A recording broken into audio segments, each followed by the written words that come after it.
et pétarade au petit matin. Nous sommes dans le nord des États-Unis. Ils sont plusieurs centaines venus en famille participer à un cours de tir au fusil.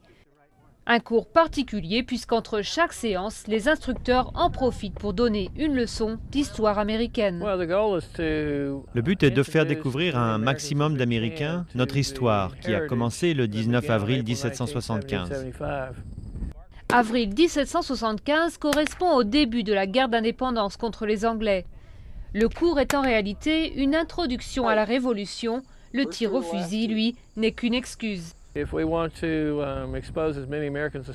Nous cherchons à exposer le plus d'Américains possible à leur patrimoine. Nous proposons les cours de tir pour attirer le plus de gens possible.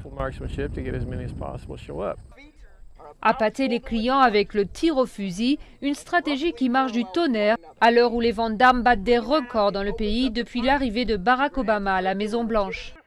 Depuis sa création en 2006, le projet Appleseed, qui signifie littéralement projet graines de pommes, aurait formé quelques 30 000 tireurs, des porte-flingues qui, après une journée de formation, sont censés retenir un message simple. Dans la vie, il faut être prêt à passer à l'action. Le truc dans la vie, c'est qu'il faut faire les bons choix. Comme ça, le jour de votre mort, vous n'aurez pas de regrets.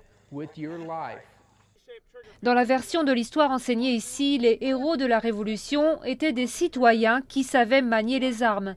Chaque Américain aujourd'hui devrait donc pouvoir faire de même selon les organisateurs qui se défendent d'appartenir à aucun parti politique et encore moins de chercher à former une milice.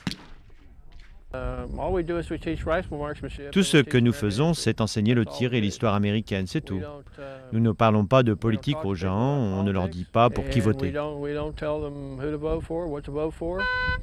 Pas de politique, mais au cœur du style de vie promu par le projet Graines de Pommes se trouve tout de même le sacro-saint droit au port d'armes. Un droit qu'il faut, selon certains d'entre eux, défendre à tout prix.